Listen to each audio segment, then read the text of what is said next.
I'm doctor Satyasri, pulmonologist from Visakhapatnam.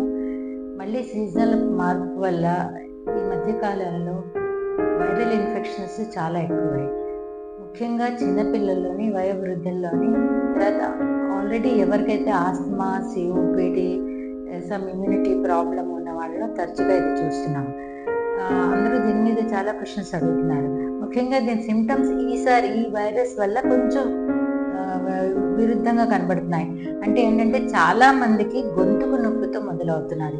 Sore throat, గొంతుకు irritation, తర్వాత దగ్గులో కఫం తక్కువే పడుతున్నది, కానీ విపరీతమైన దగ్గు. ఆ దగ్గు వల్ల కళ్ళు తిరగడము, యూరిన్ లేకు, మసల్ వీక్నెస్, తలనొప్పి ఇలా వస్తున్నారు.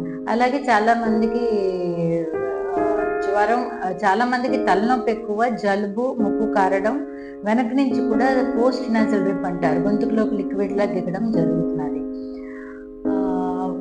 ఇది ఒక కొత్త రకమైన మార్పు అన్నమాట వైరల్ ఇన్ఫెక్షన్స్ లోనే. వైరసెస్ ప్రతిసారి మ్యూటేషన్ చెందుతూ ఉంటాయి, అంటే కొన్ని మార్పులు ఉంటాయి. ఇప్పుడు కరోనా వైరస్ చాలా రకాలుగా మారింది.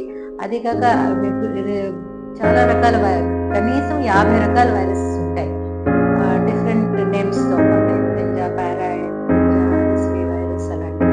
అవి కూడా ఏంటంటే చిన్న చిన్న మార్పులు చెందుతూ ఉంటాయి. ఆ మార్పుల వల్ల అవి అభివృద్ధి చెందడానికి వాటి మార్పులు జరుగుతూ ఉంటాయి, మ్యూటేషన్స్ అంటాం.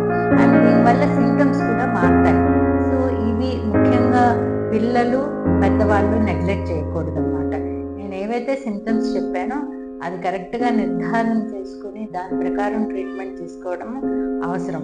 ఇవే వైరల్ ఇన్ఫెక్షన్స్ ఒక 5-6 రోజులు ఉత్తిగా దగ్గుమని తాగి ఊరుకుని కరెక్ట్ ట్రీట్మెంట్ తీసుకోకపోతే ఇమ్యూనిటీ బాగుంటే అవి తగ్గుతాయి, కానీ న్యూమోనియా కింద మారే ఛాన్సెస్ చాలా ఎక్కువ ఉంది. బ్యాక్టీరియల్ ఇన్ఫెక్షన్స్, వైరల్ ఇన్ఫెక్షన్స్ తర్వాత వాటికి గ్రౌండ్ ప్రిపేర్ అయ్యి అవి వస్తుందన్నమాట. సో బ్యాక్టీరియల్ ఇన్ఫెక్షన్ కింద మారినప్పుడు జ్వరం ఎక్కువ అవడము, కఫం ఎక్కువ అవడం, కఫం ఆకుపచ్చగా కానీ పసుపచ్చగా పడడము, ఆయాసము.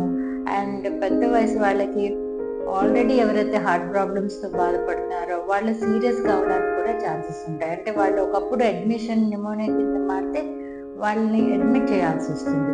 సో ఇవన్నీ ప్రివెంట్ చేయడానికి ఇనీషియల్ స్టేజెస్లోనే మీ దగ్గరున్న పల్మాలజిస్ట్ చూపించుకోండి.